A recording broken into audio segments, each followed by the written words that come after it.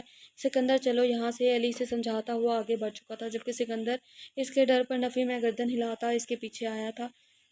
جب اچانک اسے یوں محسوس ہوا کہ کوئی اس کے پیچھے سے اسے دیکھ رہا ہے، وہ ایک بار پھر سے رکا، پیچھے پہاڑی کی طرف دیکھنے لگا، لیکن وہاں کوئی دور دور تک نہ تھا۔ وہ سر جھٹکتا آگے کی طرف جانے لگا، جب اسے پیچھے سے پھر اسی طرح سے نظروں کا حصار حاصل ہوا۔ کیا ہوا علی؟ کیا ہوا؟ چلنا، علی نے اسے پیچھے دیکھتے ہوئے کہا تو وہ اس کے پیچھے آ گیا۔ آگے کی طرف قدم اٹھاتے ہوئے سکندر کو ایسے محسوس ہوا جیسے پیچھے کوئی بہت مایوسی سے اسے جاتا دیکھ کر اس کی طرف نظروں کے حصار نے اسے کسی کی نظروں کے حصار نے اسے ایک بار پھر سے پیچھے دیکھنے پر مجبور کر دیا تھا، لیکن ہر بار کی طرح اس بار سکندر کو کوئی مایوسی نہ ہوئی تھی۔ اس پہاڑ کی چوٹی پر اسے سفید لباس میں خوبصورت لڑکی نظر آئی تھی۔ اتنی دور سے وہ دیکھ نہیں سکتا تھا کہ وہ خوبصورت ہے یا نہیں، لیکن سکندر کو ایسے لگا جیسے وہ اسے دل کی نظروں سے دیکھ رہا ہو۔ بے شک اس سے زیادہ خوبصورت لڑکی سکندر نے اپنی زندگی میں نہیں دیکھی تھی۔ اس لڑکی کو دیکھتے ہوئے اس کے لب مسکرائے تھے۔ سکندر اب کیوں رکا ہے؟ چل یہاں سے، علی نے پھر سے اسے پکارا تو سکندر نے پہاڑی کی چوٹی کی طرف اشارہ کیا۔ کیا ہے؟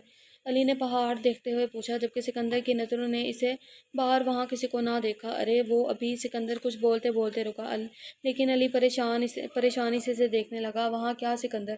علی نے خوف زدہ انداز میں پوچھا۔ کچھ نہیں، مجھے لگا جیسے اپنے سگریٹ کی ڈبی وہاں گرا آیا ہوں، سکندر نے بہانہ بنایا۔ نہ جانے کیوں علی کو اس بارے میں نہیں جانتا تھا، علی کو اس بارے میں نہیں بتایا تھا۔ بازار بڑا پڑا ہے، مل جائیں گے، اور چل یہاں سے، علی نے اس بار خفگی سے کہا تو وہ مسکراتا ہوا اس کے ساتھ آیا۔ وہ کافی دیر سے سونے کی کوشش کر رہا تھا، کبھی اس کروٹ بدلتا تو کبھی اس کروٹ، اکثر اس وقت سے پہلے سو جاتا تھا، لیکن نہ جانے کیوں آج مہر کی باتوں نے سونے نہ دیا تھا۔ اس لڑکی کو دیکھتے ہوئے ابھی مشکل سے اسے چند گھنٹے ہی ہوئے تھے، وہ اتنی خوبصورت تو نہ تھی کہ وہ اس کی وجہ سے اپنی نیند خراب کرتا۔ کچھ ہی دیر میں ان آوازوں کا سلسلہ پھر سے شروع ہونے والا تھا۔ شہریار کو ہمیشہ سے لگتا تھا کہ وہ آوازیں صرف اس کا وہم ہے، ورنہ ان آوازوں کا کوئی اور بھی تو سنتا، صرف اسے ہی وہ آوازیں کیوں آتی ہیں؟ یہی وجہ تھی کہ وہ ان آوازوں کا خوف اس کے اندر سے ختم ہو چکا تھا۔ اس نے ڈاکٹر سے بھی اپنا چیک اپ کروایا تھا اور ان کا یہی کہنا تھا کہ یہ صرف ایک وہم ہے اور کچھ نہیں۔ اس لیے شہریار نے بھی آہستہ آہستہ گھبرانا چھوڑ دیا تھا۔ وقت 2 سے اوپر جا چکا تھا، اسے اس وقت تک اس طرح کی کوئی آواز نہ آئی تھی۔ آج سے صحیح معنوں میں یقین ہو چکا تھا کہ وہ آوازیں صرف وہم ہے اور کچھ نہیں، ورنہ آج جب وہ خود ان آوازوں کا منتظر ہے، وہ انتظار کر رہا ہے کہ کب اس کی نیند خراب ہو، تو وہ آوازیں سے کیوں نہیں آ رہی؟ کیونکہ وہ لاشعوری طور پر اس وہم کو حقیقت میں بدلتے دیکھنا چاہتا تھا۔ وہ اپنا سر جھٹکتا بیڈ پر آ گیا اور ایک بار پھر سے مہر اس کے چاروں طرف حاوی ہونے لگی۔ کیا چیز ہے وہ لڑکی؟ اس نے ہنستے ہوئے کروٹ لی۔ شہریار افریدی، تم سے تو ملنا پڑے گا۔ شہریار مہر خان افریدی، تم سے تو ملنا پڑے گا۔ شہریار مسکراتا ہوا اس بار سیدھا ہو کر لیٹا اور چھت کو گھورنے لگا۔ جانے کیوں آج اسے کمرے کے ہر ایک کونے سے مہر کا عکس محسوس ہو رہا تھا۔ ابھی تک وہ مہر کو محسوس کر رہا تھا، جب اسے خود اپنا آپ کسی کی نظروں کے حصار میں محسوس ہوا۔ اس نے کمرے کے چاروں طرف نظریں گھمائیں، لیکن وہاں کوئی بھی موجود نہ تھا۔ وہ اپنا وہم سمجھتا لائٹ آف کر کے لیٹ گیا۔ پھر اسے محسوس ہوا کہ کوئی بہت قریب اس کے ساتھ بیٹھا اسے گھور رہا ہے۔ کوئی ہے اس کے کمرے میں اس کے علاوہ؟ اس نے لائٹ آن کی اور کمرے کو دیکھا، لیکن کوئی نہیں تھا۔ کیا ہو رہا ہے مجھے؟ وہ بڑبڑاتا ہوا واپس لیٹ گیا۔ ابھی اسے لیٹے ہوئے تھوڑی ہی دیر گزری تھی کہ ایک بار پھر سے اسے اپنے قریب کوئی محسوس ہوا۔ اسے لگ رہا تھا کہ جو کوئی بھی اس کے قریب ہے وہ اس سے سخت خفا ہے، لیکن اسے نظر کوئی نہ آیا۔ تھوڑا وقت مزید سرکا، اسے اپنے سینے پر دباؤ محسوس ہوا، اس طرح کا دباؤ کہ اسے لگا کوئی اس کا دل اپنی مٹھی میں بھینچنے مسل رہا ہو۔ اس کے دل سے درد کی ٹیسیں اٹھنے لگی، اس کی سانس اکڑنے لگی، ایسا محسوس ہوا جیسے سانسوں کی ڈوری ابھی ٹوٹنے والی ہے۔ اس نے اٹھنے کی کوشش کی، چلانا چاہا، لیکن اس کی زبان تالو سے چپک چکی تھی۔ خوف سے پورے جسم پر پسینہ آ چکا تھا، وہ پوری طرح سے پسینے میں بھیگ چکا تھا۔ درد کی شدت نہ سہتے ہوئے اس کی سانس اکڑنے لگی۔ اسے لگا کہ مزید اگر 2 منٹ وہ اسی کیفیت میں رہا تو وہ یقیناً مر جائے گا۔ اسے اپنی موت اپنے بالکل قریب محسوس ہونے لگی جب اس نے اپنے کان کے بالکل قریب آواز سنی۔ اور یہ حقیقت ہے، یہ جو ابھی انہوں نے لاسٹ لائنز پہ رائٹر نے بتایا ہے نا۔ ابھی میں ریسنٹلی اپنی فرینڈ کے گھر گئی تھی، وہ مطلب فرینڈ کہہ لو یا مطلب فرینڈ تھی میری، اور دوسرا میں اس کے گھر گئی تھی، اور میری مامی ہے نا ان کی بہن کے گھر گئی تھی۔ تو میری سیم یہ کنڈیشن تھی، پتہ نہیں ابھی میں ان کے گھر بیٹھی ہوں تو مجھے ایسا ہوا ہے کہ کوئی میرا دل جو ہے نا وہ مطلب مٹھی میں لیا ہوا ہے، مجھے سانس نہیں آ رہی تھی، اور میری بہت بری کنڈیشن تھی کہ میرا بی پی اتنا لو، میرا جسم اتنی بری طریقے سے کانپ رہا تھا۔ اور اس ٹائم مجھے بس میں نے کلمہ پڑھ لیا تھا، میں نے کہا کیونکہ میری جو حالت تھی نا کبھی زندگی میں نہیں ہوئی، تو میں نے کلمہ پڑھ لیا تھا۔ اس کے بعد میں جلدی جلدی بھاگی ہوں اور اپنے گھر آ گئی ہوں گاڑی میں بیٹھ کے۔ اس کے بعد میں نے توبہ کی کہ میں نے کہیں نہیں جانا۔ اس دل پر اور تم پر صرف سعدیہ کا حق ہے، خبردار جو تم نے اس دل میں کسی اور کو بسانے کی کوشش کی۔ میرے 22 سال کا انتظار بے مول مت کرو شہریار، اگر میں مر بھی گئی تو بھی تمہیں زندہ نہیں رہنے دوں گی۔ تمہاری سانسوں کی ڈوری میری سانسوں سے جڑی ہے، میرے ساتھ بے وفائی کرنے کی غلطی ہرگز مت کرنا۔ عشق کیا ہے، عشق کیا ہے تم سے، ہر عشق کی انتہا کر کے بہت مشکل سے یہاں تک آئی ہوں میں۔ میری بدقسمتی دیکھو کہ میں تمہیں چھو تک نہیں سکتی سوائے تمہارے دل کے، تمہیں محسوس کرنے کا بھی حق نہیں دیا گیا مجھے۔ سال سے پل پل تڑپی ہوں میں لیکن تمہاری اجازت کے بغیر میں آزاد بھی نہیں ہو سکتی۔ 22 سال تمہارے عشق میں آزاد ہونا بھی نہیں چاہتی۔ اپنے دل پر قابو کرو، جو سعدیہ کا ہے اور صرف سعدیہ کا ہے۔ سنا تم نے، صرف سعدیہ کے ہو۔ اپنے بالکل قریب یہ آواز محسوس کرتا اسے اپنے اوپر بوجھ کم ہوتا محسوس ہوا۔ اسے لگا جیسے اس کے دل کو کسی نے اچانک آزاد کر دیا ہو، وہ زندگی کی طرف لوٹ آیا تھا۔ شہریار نے فوراً لائٹ آن کی، پورے کمرے کا جائزہ لیا، لیکن یہاں تو کوئی بھی نہ تھا،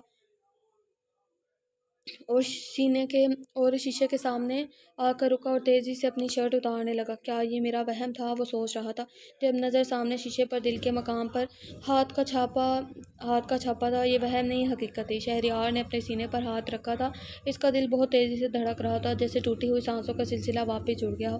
اس وقت بھی خوف سے اس کا پورا جسم کانپ رہا تھا۔ سامنے نظر آتا اپنے سینے کے بیچ ہاتھ کا نشان اسے مزید خوف میں مبتلا کر رہا تھا۔ ایک بات تو آج کلیئر ہوگی کہ وہ آواز وہم نہیں بلکہ حقیقت تھی۔ کوئی تو تھا جس کا وجود اس کے ساتھ جڑا ہوا تھا۔ وہ جب بھی آنکھیں بند کرتا وہ اس کے سامنے آ کھڑی ہو جاتی۔ اس نے شاید ہی زندگی میں اتنی خوبصورت لڑکی دیکھی تھی۔ اس کی آنکھیں، اس کی خوبصورت مسکراہٹ ہر گزرتے لمحے کے ساتھ سکندر اس کے چہرے میں کھونے لگا۔ نیند تو آنکھوں سے جیسے روٹ چکی تھی۔ اس کا دل چاہا کہ وہ ایک بار پھر سے اسی پہاڑی پر چلا جائے اور اس لڑکی کے بارے میں پتہ کرے، آخر وہ کون تھی، پہاڑی پر کیا کر رہی تھی۔ جبکہ اس پہاڑی کی طرف تو سکندر نے کوئی گھر کوئی مکان نہ دیکھا، صرف ایک ندی تھی، ایک بہت خوبصورت ندی، بہتا صاف شفاف پانی۔ ہر گزرتے لمحے کے ساتھ وہ سکندر کے حواس پر چھاتی چلی جا رہی تھی۔ وہ اس وقت بے چینی سے اگلے دن کا انتظار کر رہا تھا کہ کب وہ اس پہاڑی پر واپس جا کر اس پری پوش کو دیکھے گا، اسے دیکھنے کے لیے، اس سے ملنے کے لیے، اس سے باتیں کرنے کے لیے اتنا بے چین تھا کہ اسے یہ رات گزرنے کا نام ہی نہیں لے پا رہی تھی۔ اس کا دل چاہ رہا تھا کہ وہ بھی اسی وقت وہاں واپس چلا جائے۔ روز کی بنسبت آج ہوٹل میں بہت بھیڑ بھاڑ تھی۔ ایسا لگ رہا تھا جیسے پچھلے حال میں کوئی شادی ہو۔ خوبصورت لڑکیاں اور ہینڈسم لڑکے ادھر سے ادھر گھوم رہے تھے۔ زیان اور شہریار کا ارادہ اس وقت باہر کہیں جانے کا تھا۔ لگتا ہے آج یہاں کوئی شادی ہے، زیان نے کہا۔ یار چھوڑو ہمیں کیا، چلو چلتے ہیں، شہریار نے کہا۔ اس نے رات میں اپنے ساتھ ہوا واقعہ زیان کو نہیں بتایا تھا۔ ابھی وہ ہوٹل سے باہر نکل رہے تھے کہ ان کی نظر سامنے کھڑی لڑکیوں کے گروپ پر پڑی۔ یار یہ تو وہی لفٹ والی لڑکی ہے۔ زیان انجانے میں شہریار کے دل کے تار چھیڑ دیے تھے۔ شہریار نے بے ساختہ نظر اٹھا کر اس کی طرف دیکھا اور پھر دیکھتا ہی رہ گیا۔ کتنی خوبصورت ہے نا یہ، زیان بڑبڑایا تو شہریار نے غصے سے اس کی طرف دیکھا۔ کمینے بھابھی ہے تیری؟ جانو بھابھی کی بات نہیں کر رہا، بھابھی کی سہیلی کی بات کر رہا ہوں، دیکھنا کتنی پیاری لگتی ہے۔ زیان نے مہر کے ساتھ کھڑی اس دوسری لڑکی کی طرف اشارہ کیا جو اس دن اس کے ساتھ لفٹ میں بھی تھی۔ ہاں یار اس پر تو میں نے دھیان ہی نہیں دیا، یہ بھی بہت خوبصورت ہے۔ کمینے بھابھی ہے تیری، زیان نے اس کے الفاظ اسے واپس لوٹائے تھے۔ اچھا جی، شہریار نے ذو معنی انداز میں سیٹی بجائی۔ ہاں تو تیرا دھڑک سکتا ہے، پتہ نہیں کیا لکھا ہوا ہے۔ میری بھابھی کو دیکھ کر تو میرا تیری بھابھی کو دیکھ کر نہیں دھڑک سکتا، زیان برا مناتے ہوئے بولا۔ ابھی ان دونوں کی بحث جاری تھی جب وہ لڑکیاں وہاں سے چلی گئی۔ یار تیری بھابھی اور میری بھابھی دونوں ہی چلی گئی۔ چل ڈھونڈتے ہیں، شہریار نے اس کا ہاتھ تھامتے ہوئے کہا۔ ابے پاگل، شادی میں کسی نے بلایا نہیں ہے، ہمیں کسی نے پوچھ لیا تو کیا کہیں گے؟ اگر سامنے والی لڑکی اگر سامنے والا لڑکی والا ہوا تو کہیں گے کہ ہم لڑکے والے ہیں، اور اگر سامنے والا لڑکے والا ہوا تو ہم کہیں گے لڑکی والے۔ شہریار بولتا ہوا آگے بڑھ چکا تھا، جبکہ زیان اس کا لاجک سمجھتے ہوئے اس کے پیچھے آیا۔ صبح علی کی آنکھ کھلی تو سکندر تیار کھڑا تھا۔ اس کا ارادہ اسی پہاڑی پر جانے کا تھا، لیکن علی سے دوبارہ اس جگہ نہیں لے کر جانا چاہتا تھا۔ وہ جگہ بہت پراسرار تھی اور بہت خطرناک تھی، لیکن سکندر نے اس کی بات کو سمجھنا ضروری نہ سمجھا تھا۔ دیکھ سکندر، آج ہم وہاں نہیں بلکہ کہیں اور جانے والے ہیں۔ 2 دن کے بعد ہمیں واپس چلنا ہے، ہماری ساری جگہیں دیکھنی چاہیے، علی نے سمجھاتے ہوئے کہا۔ نہیں علی، مجھے واپس اسی پہاڑی پر جانا ہے، اور ویسے بھی تو کل تم نے مجھ سے وعدہ کیا تھا کہ ہم واپس آئیں گے، تو بس اپنا وعدہ نبھاؤ، چلو وہاں۔ سکندر نے اٹھتے ہوئے کہا۔ سکندر، سمجھنے کی کوشش کرو، وہ جگہ جتنی خوبصورت ہے اتنی ہی پراسرار ہے، ہمیں وہاں پر دوبارہ نہیں جانا چاہیے۔ علی بہانے بنانا بند کرو، تم میرے ساتھ چل رہے ہو یا نہیں؟ بس مجھے جواب دو، اور اگر تم نہیں جانا چاہتے تو میں اکیلا چل جاؤں گا۔ اسے مسلسل بہانے کرتے دیکھ اب سکندر غصہ ہوتے ہوئے بولا، ٹھیک ہے سکندر، میں تمہارے ساتھ چلنے کو تیار ہوں، لیکن صرف 15 منٹ کے لیے ہی وہاں جائیں گے۔ میں اس خطرناک اور پراسرار جگہ زیادہ دیر نہیں رکنا چاہتا۔ علی نے اٹھتے ہوئے کہا، اس خوبصورت اور حسین جگہ کو پراسرار اور خطرناک کہہ کر اس کی توہین مت کرو۔ سکندر کے لیے اس کے بیگ سے کپڑے نکالنے لگا، جبکہ علی نہانے کے لیے جا چکا تھا۔ اگر سکندر کو اکیلے اس جگہ کا راستہ ٹھیک سے آتا تو وہ کبھی علی کی اتنی منتیں نہ کرتا۔ حال لوگوں سے بھرا ہوا تھا، نہ جانے وہ دونوں لڑکیاں کہاں گئی تھیں۔ زیان اور شہریار ہر طرف تلاش کر رہے تھے، جبکہ شادی میں موجود نہ جانے کتنے ہی لوگوں نے ان انجان چہروں کو سوالیہ نظروں سے دیکھا تھا۔ جو بھی انہیں گھور کر دیکھ رہا تھا وہ اسے سلام کرتے ہوئے آگے بڑھ جاتے تھے۔ ابھی بھی وہ اپنی نظریں چاروں طرف گھمائے دیکھ رہے تھے جب زیان نے اسٹیج کی طرف دیکھنے پر اشارہ کیا تو جہاں وہ دونوں دلہن کے ساتھ بیٹھی کچھ گپیوں میں مصروف تھی، اور پھر دولہے کی انٹری کے ساتھ ہی انہوں نے دولہے سے جم کر پیسے تھامے تھے۔ اب وہ دونوں اس رسم کے ختم ہونے کا انتظار کرتے تاکہ وہ ان دونوں لڑکیوں سے بات کر سکے۔ پہاڑی کی طرف سفر کرتے ہوئے علی بار بار اس کے کہنے پر اسے راستہ سمجھا رہا تھا۔ علی کو بالکل اندازہ نہ تھا کہ پہاڑی کے پر پہنچتے ہی سکندر اسے واپس چلے جانے کا کہے گا۔ علی نے سارے راستے میں اسے ٹھیک سے راستہ سمجھایا تھا، اب وہ اکیلے بھی واپس آ سکتا تھا۔ علی نے پہاڑی پر پہنچ کر اپنے کہے کے مطابق 15 منٹ کے بعد واپس چلنے کو کہا تو سکندر نے اسے کہا کہ تم اکیلے چلے جاؤ، اب مجھے راستہ پتہ ہے، میری طرف سے تم بے فکر ہو جاؤ، میں ٹائم پر پہنچ جاؤں گا۔ سکندر کی بات سن کر علی کو غصہ آنے لگا۔ ایک تو یہ جگہ جہاں وہ اسے غلطی سے لے آیا تھا، اور اوپر سے اس کا واپس نہ چلنا۔ دیکھو سکندر، میری بات کو سمجھنے کی کوشش کرو، کوئی چھوٹے معصوم بچے نہیں ہو جسے بار بار ایک بات سمجھانی پڑے۔ تم یہاں میری ذمہ داری سے آئے ہو، اور میں تمہیں اس طرح سے اکیلا چھوڑ کر کہیں نہیں جاؤں گا۔ وہ غصے سے بولا۔ وہی تو میں کہہ رہا ہوں علی کہ میں چھوٹا معصوم بچہ نہیں ہوں جو یہاں ڈر جاؤں گا۔ تم آرام سے جاؤ، اپنے کام نپٹاؤ اور واپس چلنے کی تیاری کرو، تب تک میں یہ پہاڑی ٹھیک سے دیکھوں گا، تصویریں بناؤں گا اور آ جاؤں گا۔ علی انجانے میں ہی صحیح لیکن سکندر کو ضد دلوا رہا تھا، اور ضد کے معاملے میں سکندر کبھی کسی کی نہیں سنتا تھا۔ یہی وجہ تھی کہ سکندر کو اس پہاڑی پر رہنے کی ضد ہو گئی تھی، اور دوسری وجہ وہ لڑکی جس کی ایک ہی جھلک دیکھ کر وہ اس کا دیوانہ ہو چکا تھا۔ علی نے اسے واپس لانے کے لیے بہت منانا چاہا، لیکن وہ اپنی ضد سے اڑا رہا۔ علی سے سمجھا بجھا کر واپس آ گیا، جبکہ سکندر اسی پہاڑی کو ہر طرف سے دیکھتا اس خوبصورت مہاجبین کو ڈھونڈنے لگا۔ نہ جانے یہ لڑکیاں کون سی رسم ادا کرتی ہیں۔ شہریار اور زیان ایک طرف کھڑے ہوئے ان کا انتظار کر رہے تھے، انہی کے قریب ایک لڑکا اپنے والد کے ساتھ کھڑا تھا۔ تو ہم اپنے ایپیسوڈ کو یہیں پر اینڈ کرتے ہیں، ملتے ہیں نیکسٹ ایپیسوڈ کے ساتھ۔ اپنا بہت سارا خیال رکھے گا، مجھے دعاؤں میں یاد رکھے گا۔ اللہ حافظ۔